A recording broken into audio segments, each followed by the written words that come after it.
क्योंकि वह लड़का ही था और उसके मुख पर लाली झलकती थी और वह सुंदर था। तब फलिश्ती ने दाऊद से कहा, क्या मैं कुत्ता हूँ कि तू लाठी लेकर मेरे पास आता है? तब फलिश्ती अपने देवताओं के नाम लेकर दाऊद को कोसने लगा। Thank you. प्रभु हम सबको आशीष दे। इस वचन के पढ़े जाने पर प्रभु हमें आशीष दे। तो दाऊद ने 5 पत्थर है ना उठाए घाटी में से। तो दाऊद के इन 5 पत्थरों का भेद आज मैं बताने जा रहा हूँ। अच्छा, कोई मुझे बताएगा कि दाऊद ने 5 पत्थर ही क्यों उठाए? बताइए, आपके मन में कोई विचार, कभी ऐसा सवाल आया दाऊद ने 5 पत्थर क्यों उठाए? क्या रीज़न था? नहीं सुना कभी? नहीं मालूम है? आज मैं वही बताऊंगा। हैं, दाऊद ने 5 पत्थर उठा के अपनी चरवाहे की थैली में डाले। यदि आप पढ़ेंगे 2 शमूएल उसका 21 अध्याय उसका 15 वचन से 22 वचन तक आप नोट कर लें, बाद में आप पढ़ लें, अवश्य पढ़ें। और दूसरा वचन जो है पहला इतिहास 20 अध्याय 4 से 8 वचन, ये भी नोट कर लें। जब आप ये वचनों को पढ़ेंगे तब आपको पता चलेगा दाऊद ने 5 पत्थर क्यों उठाए थे। अब मुझे आप बताएं, दाऊद ने 5 पत्थरों में से कितने पत्थर इस्तेमाल किए? जोर से। 1 पत्थर, है ना? 1 पत्थर इस्तेमाल किया। 4 पत्थरों को उसने उसके थैली में ही थे। जो वचन मैंने आपको दिया 2 शमूएल 21 अध्याय उसके 15 वचन से 22 वचन और पहला इतिहास उसका 20 अध्याय 4 से 8 वचन, जब आप ये वचनों को पढ़ेंगे आराम से तो आपको पता चलेगा गोलियात टोटल 5 भाई थे। और दाऊद को ऐसा अनुमान था या शंका थी कि यदि मैं गोलियात को मारूंगा तो इसके 4 भाई भी मुझसे लड़ने आएंगे। समझ गए? लेकिन वो आए नहीं। बाद में दाऊद ने, जब दाऊद राजा बन गया, तब दाऊद के द्वारा वो 5 भाई अलग अलग स्थानों में मारे गए। तो दाऊद की जो युद्ध की तैयारी थी, दाऊद एक आत्मिक व्यक्ति था और परमेश्वर की बुद्धि और परमेश्वर का आत्मा दाऊद के साथ था। परमेश्वर पर दाऊद का विश्वास था, भरोसा था। दाऊद अपनी बुद्धि, अपने ज्ञान, अपनी समझ, अपनी योग्यता के अनुसार उस पर भरोसा करके गोलियात के सामने नहीं गया था। दाऊद, वहाँ क्या लिखा हुआ है जब हम पढ़ते हैं, फिर से पढ़ें तो उसका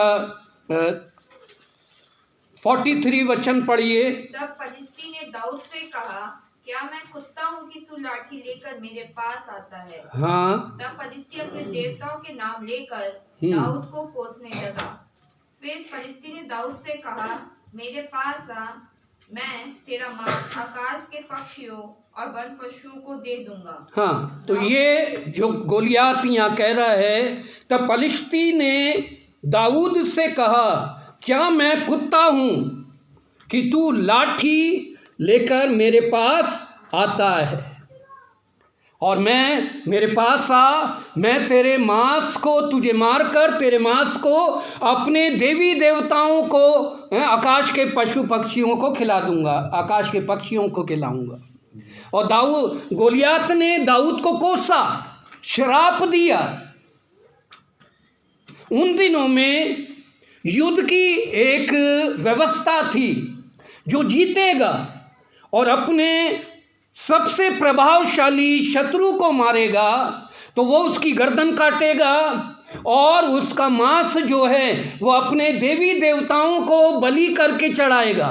उसका सर और उसका शरीर पक्षियों के लिए चढ़ावे के तौर पर दे देगा। ये व्यवस्था थी। अन्य जाति जितने भी थे, और गोलियात अपने देवी देवताओं को स्मरण करके दाऊद को श्राप दे रहा है। 45 वचन पढ़िए। दाऊद ने पलिश्ती से कहा, दाऊद ने पलिश्ती से कहा, तू तो तलवार और भाला और सांगा लिए हुए मेरे पास आता है। तू तो तलवार और भाला और सांग लिए हुए मेरे पास आता है, परंतु मैं सेनाओं के यहोवा के नाम से परंतु मैं सेनाओं के यहोवा के नाम से तेरे पास आता हूँ। आमीन। कहाँ? गोलियात की जो ऊंचाई थी, हाइट थी, कद था, वो 9.5 फीट था। कभी देखा आपने 9.5 फीट का व्यक्ति? 6 साढ़े 6 फीट का तो देखा होगा, 7 फीट। मैंने जमशेदपुर में एक एथलीट पति पत्नी को देखा था। वो पति की हाइट जो थी 8 फीट थी और पत्नी की 7 फीट। मैंने अपनी आंखों से देखा। और उन्होंने एम्बेसडर कार को ऐसा बना रखा था, जो पिछली सीट होती थी वहाँ बैठते थे, आगे की सीट निकाल रखी थी।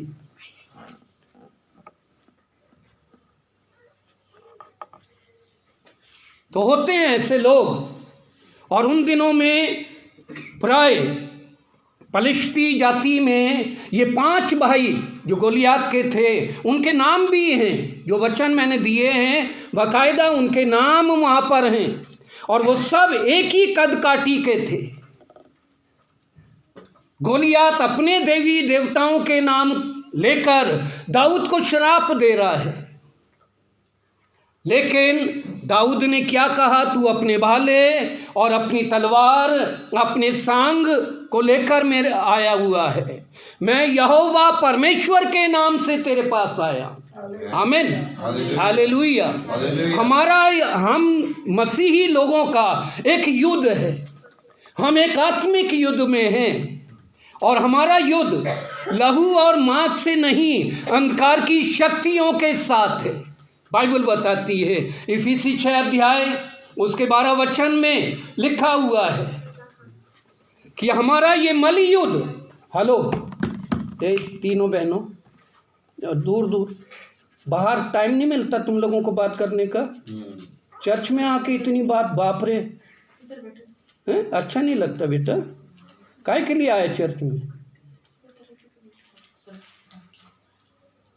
बाहर बात करो अच्छे से, खूब गुड। यहाँ चर्च में आए हैं तो चर्च में आपको सुनना है, सीखना है। आमीन। मुझे मालूम है एज है, इतनी बातें पता नहीं कहाँ की से आती हैं, है ना। बाप रे, हाँ खूब अच्छी बात है। बात करें, एंजॉय करें, बहुत अच्छी बात है। ये तो अच्छी बात है आपस में खूब बातचीत करना, लेकिन कहाँ करना, कब करना, उसे भी देखना है। आमीन। सॉरी, तो डिस्टर्ब होता है ना बीच में। फिर क्या बोला था तुम? हैं? हैं जी? हाँ, हमारा मलयुद्ध है अंधकार की शक्ति, शैतानी शक्तियों के द्वार के साथ। अब गोलियात अपने देवी देवताओं को ऊपर भरोसा करता है, लेकिन दाऊद का परमेश्वर जीवित परमेश्वर है, विजयी परमेश्वर है। आमीन। हम इस संसार में हैं, हम एक युद्ध में हैं। प्रतिदिन हमारे सामने शैतान, संसार, हमारा शरीर हमारे लिए एक नई चुनौती लेकर, चैलेंज लेकर खड़ा हुआ है। प्रतिदिन हमारे जीवन में एक चैलेंज है। 40 दिन हो गए थे इस्राएलियों को गोलियात की बातें सुनते हुए, और वो परमेश्वर के लोगों को निंदित कर रहा था, परमेश्वर के लोगों को शर्मिंदा कर रहा था, परमेश्वर के लोगों को श्रापित कर रहा था। पूरे इस्राएल में, यहाँ तक कि इस्राएल का राजा भी, शाऊल भी डरा हुआ था। और यदि आप राजा शाऊल के बारे में पढ़ेंगे तो राजा शाऊल भी कोई मामूली व्यक्ति नहीं था। उसका भी डील डॉल, उसका भी कद और अंदाज बहुत अच्छा था, सुंदर था, ऊंचे डील डॉल का था। 6-7 फीट का तो शाऊल था, लेकिन वो भी डरा था। शाऊल की पूरी सेना डरी हुई थी। दाऊद के जो 7 भाई शाऊल की सेना में थे वो भी डरे हुए थे और छुपे हुए थे गोलियात से। और लगातार ये गोलियात 40 दिन से उस ऊंचे पर्वत पर, पहाड़ पर खड़े होकर पूरे इस्राएल को, परमेश्वर की प्रजा को, परमेश्वर के लोगों को, परमेश्वर के अभिषिक्त लोगों को कोस रहा था। और ये डरे हुए थे, किसी में हिम्मत नहीं थी। आज हमारे जीवन में ऐसी ही स्थिति हो सकती है। शैतान हमें डरा रहा है, शैतान हमें हिला रहा है, शैतान लगातार लंबे समय से हमें श्रापित करना चाहता है और हम भयभीत हैं, कलीसिया भयभीत है। आज भारत में यही स्थिति तो है, पूरे भारत में यही स्थिति है। मसीह समाज की, मसीह कलीसिया की, मसीही सेवकाई की, मसीही सेवकों की भयभीत हैं।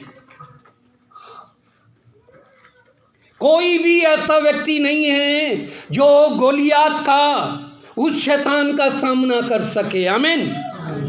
क्या हमारे बीच में कोई ऐसा है, भले ही उसकी स्थिति साधारण और सामान्य हो, दाऊद जैसी हो? एक चरवाहे की स्थिति कैसी होगी? वहाँ दाऊद का वेशभूषा देखिए, क्या चरवाहा है,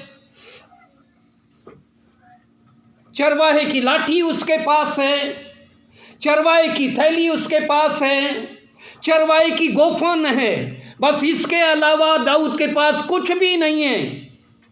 बिल्कुल साधारण, सामान्य, तुच्छ।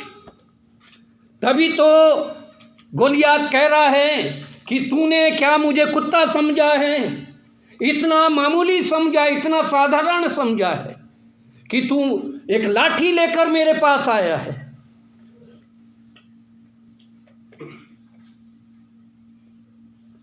मेरे प्रियो, हम जो परमेश्वर के चुने हुए लोग हैं, हम जो परमेश्वर के बुलाए हुए लोग हैं, हमारी स्थिति इस संसार में भले ही कैसी है, सामान्य है, साधारण है, दुर्बल है, गरीब है, असहाय हो सकते हैं, दिखने में कोई सुंदरता नहीं, दिखने में कोई बड़ापन नहीं, कोई कद और अंदाज नहीं है, कोई हमारे पास संसाधन नहीं है।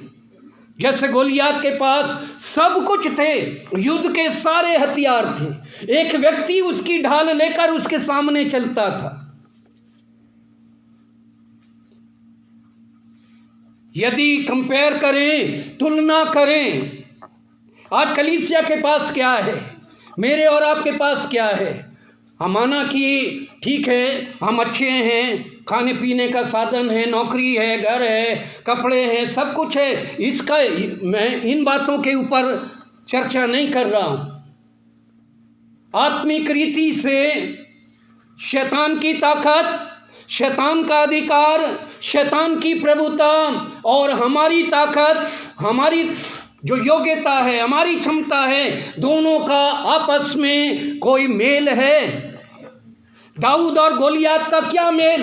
गोलियात एक बहुत ही योग्य योद्धा था, उसको युद्ध विद्या आती थी, वो बहुत ही ट्रेंड योद्धा था, लड़ाकू था।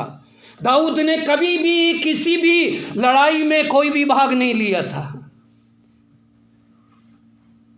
हमारा सामना कभी भी ऐसे भयानक युद्ध में नहीं हुआ शायद, लेकिन यदि हमारे जीवन में ऐसी परिस्थिति है कि कोई हमें चैलेंज कर रहा है, कोई हमसे अपने आप को ज़्यादा ऊंचे कद का और ताकतवर घोषित कर रहा है, प्रमाणित कर रहा है, और हम उसके सामने बौने दिख रहे हैं, छोटे दिख रहे हैं, सामान्य, और साधारण दिख रहे हैं।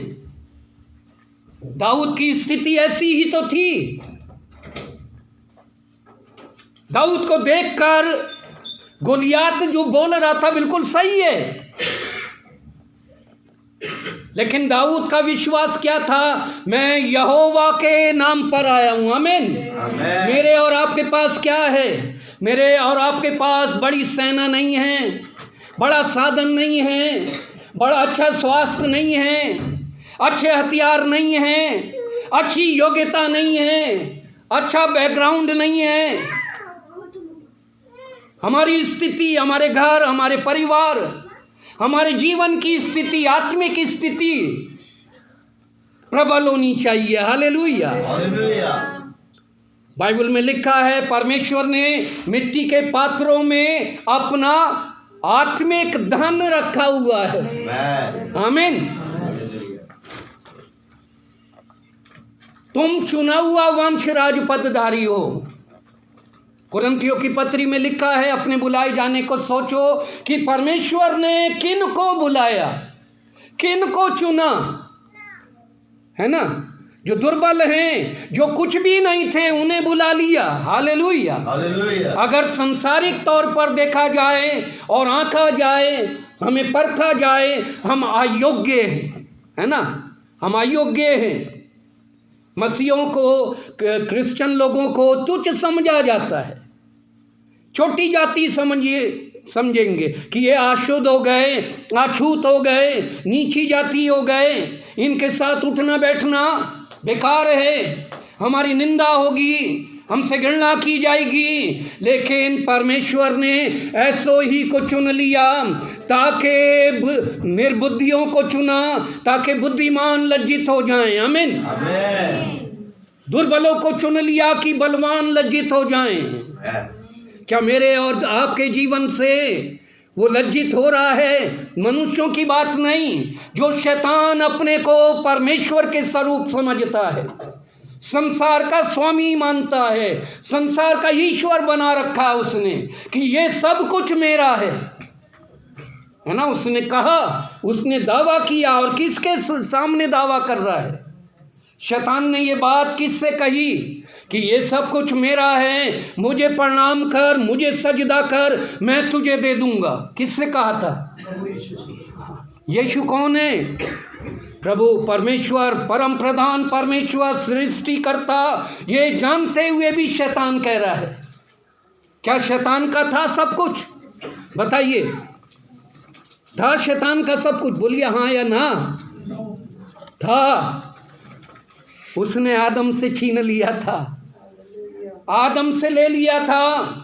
परमेश्वर ने जो कुछ आदम को दिया था, आदम को पाप में गिराने के बाद शैतान ने सारा अधिकार ले लिया था।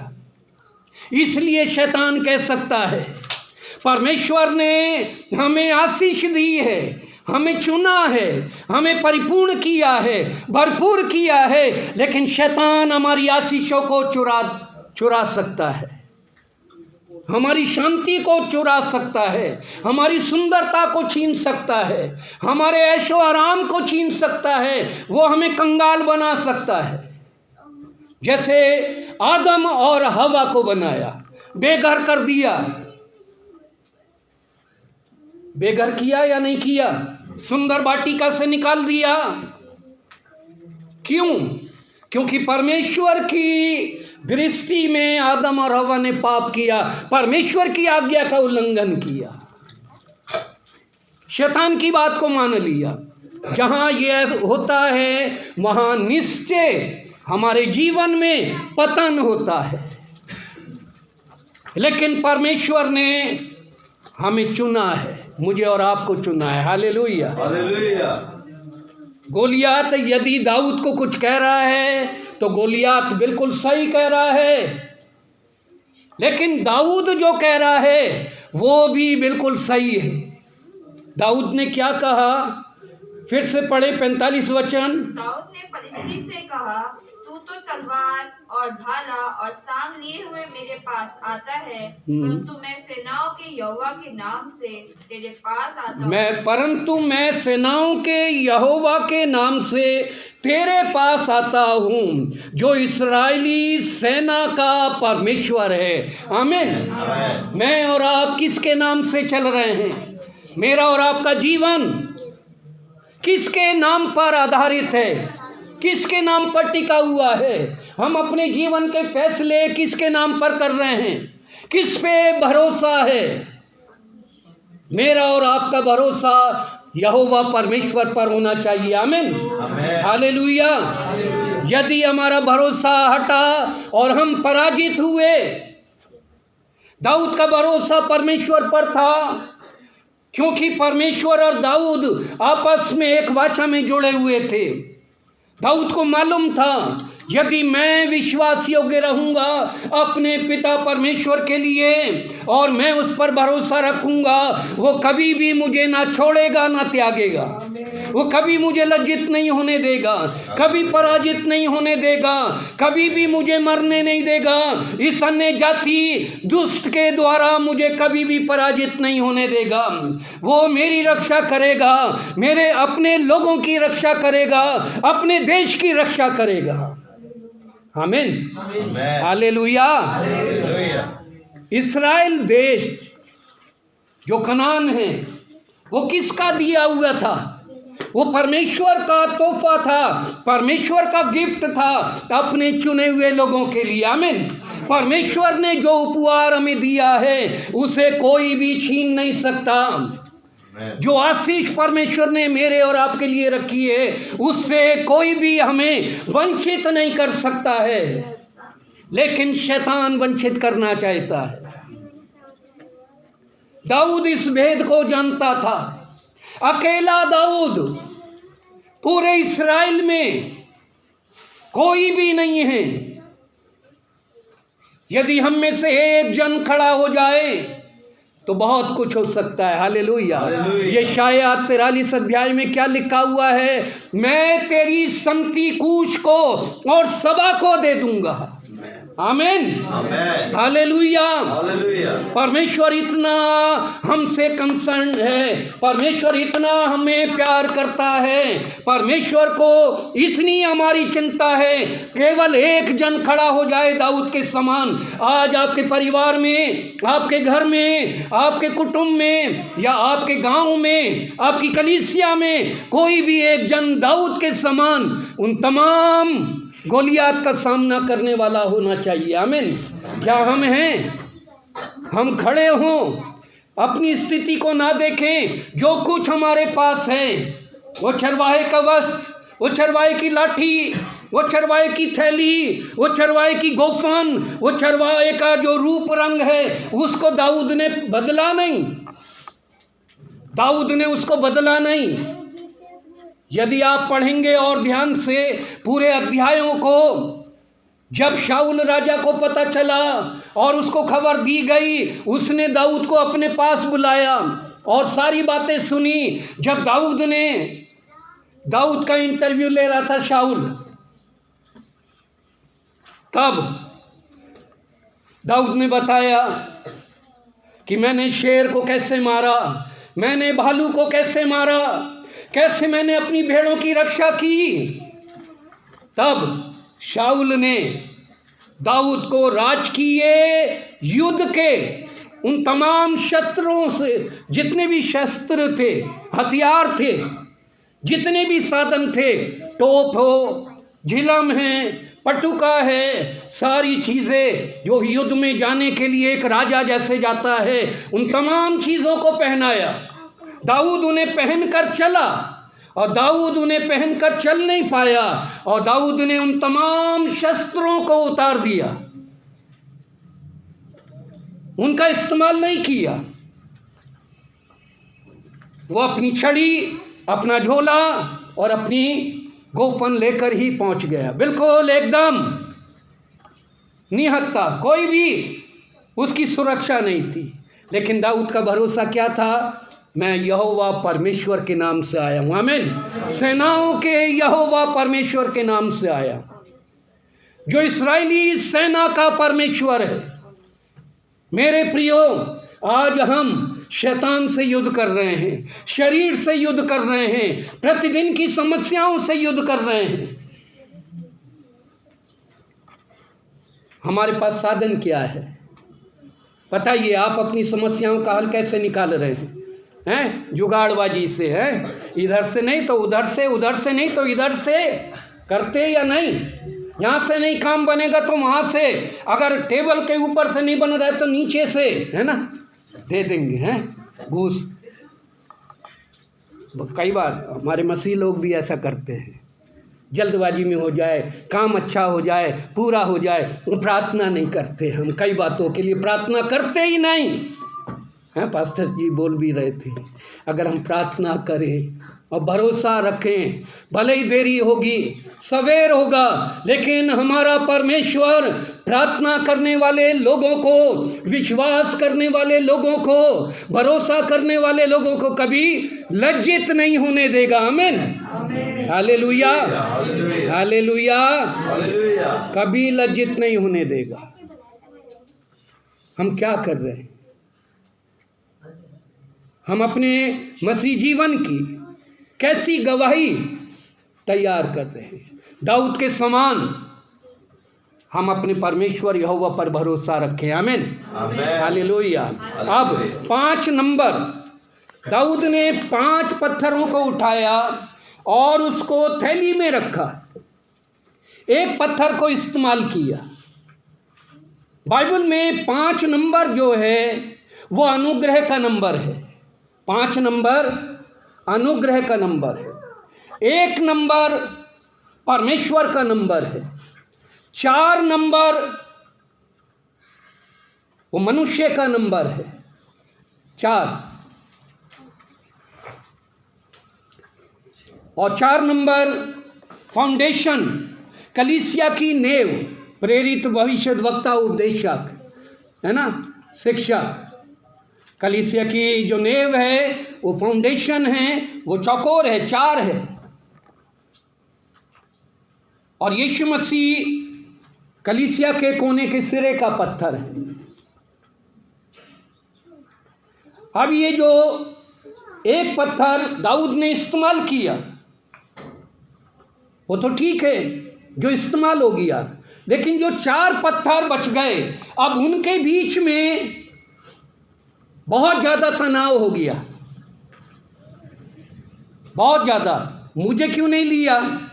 मुझे उठाना था, मैं अच्छा था, मैं चिकना था, मैं सुंदर था, मैं बहुत तेज़ी के साथ जाता, मैं उसकी गोफन में बिल्कुल सही फिट हो जाता। शायद ये पत्थर ऐसी बात करने लगे होंगे, जो 4 पत्थर बच गए। कई बार कलीसिया में पास्टर के द्वारा किसी को इस्तेमाल किया जाता है ना, किसी विशेष व्यक्ति को, या हमेशा इस्तेमाल किया जाता है। बाकी बचे हुए 4 पत्थर आपस में हैं, कुड़कुड़ाते, चिढ़ते हैं, शायद, है ना, चिढ़ते होंगे कि हमें नहीं बोलते पास्टर जी, हमें नहीं बुलाते हैं।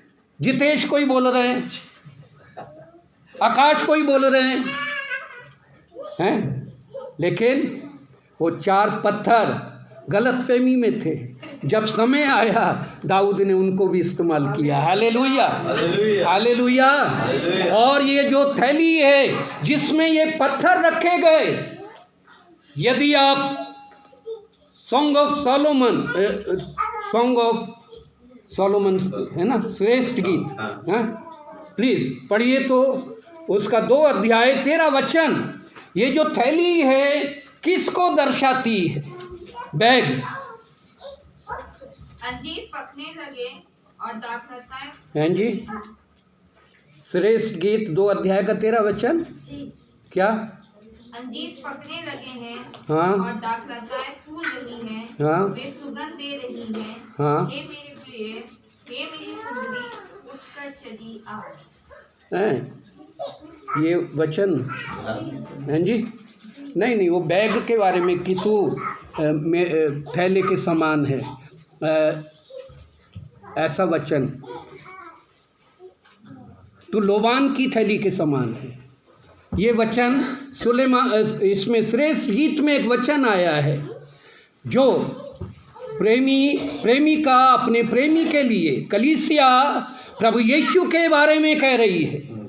ये जो श्रेष्ठ गीत है ये किसी प्रेमी या प्रेमिका की कहानी नहीं है। आत्मिक रीति से ये प्रभु यीशु और कलीसिया को दर्शाती है। ये बात कलीसिया का प्रेम और यीशु मसीह के प्रेम को दर्शाती है। ये बात वहाँ पर ये आया है कि हे प्रेमी, तू मेरे लिए लोबान की थैली के समान है। हमारा प्रभु यीशु उस थैली के समान है। और थैली बाइबल में दिखाती है कई प्रकार की थैलियाँ हैं। अगर कोई चीज़ थैले में है तो कभी भी बिखरने की नहीं। अगर फैली हुई बिखरी हुई चीज़ों को हम एक साथ एक थैले में रख दें तो वो इधर उधर तितर बितर नहीं होंगी, और हम जब चाहें उस थैले में से वो वस्तु को प्राप्त कर सकते। तो हमारा यीशु उस थैले के समान है, उस बैग के समान है, चरवाहे की उस थैली के समान जिसमें उसने हमें रखा है। और जब उचित समय आएगा वो हमें इस्तेमाल करेगा। आमीन। आमीन। जब हमारा समय आएगा निश्चय हम इस्तेमाल किए जाएंगे। दाऊद ने 5 पत्थर उठाए। वो 5 पत्थर कोई साधारण पत्थर नहीं थे, वो घाटी में से उठाए गए थे। वो घाटी जो थी वो बरसात की नदी की घाटी थी। जब वर्षा होती थी तो उस घाटी में बहुत बड़ी बाढ़ आ जाती थी, और ऊंचे पहाड़ों से बड़े बड़े पत्थर, जो पहाड़ी क्षेत्र के हैं उन्हें ये बात मालूम होगी, समझने में आसान होगी कि जो पहाड़ी नदियाँ होती हैं उसमें जब हम जाते हैं तो वो पत्थर हमें गोल गोल पत्थर मिलते हैं। बताइए कौन सी मशीन लगी हुई है उस नदियों में जो बिल्कुल पत्थरों को घिस कर गोल और चिकना बना रही है। ये इतनी आसानी से चिकने नहीं बनते हैं। इन पत्थरों को ऊंचे पहाड़ियों से लुढ़कना पड़ता है, बड़े बड़ी चट्टानों से टकराना पड़ता है, चूर चूर होना पड़ता है, घिसना पड़ता है, रगड़ना पड़ता है, कितने धक्के खाने पड़ते हैं। बहुत मेहनत लगती है उन पत्थरों को एक सुंदर गोल सटीक और चिकना पत्थर बनने में। आमीन। आमीन। प्रभु ने मुझे और आपको भी चुना है। हम कैसी दुर्दशा में थे, उसने अपनी स्वरूप, अपनी समानता में, अपनी सुंदरता में हमको गढ़ा है। हम ऐसे ही पत्थर थे, कहीं पहाड़ों पर पड़े हुए थे, लेकिन उसकी आत्मा उसके वचन के द्वारा हमें चुन लिया गया।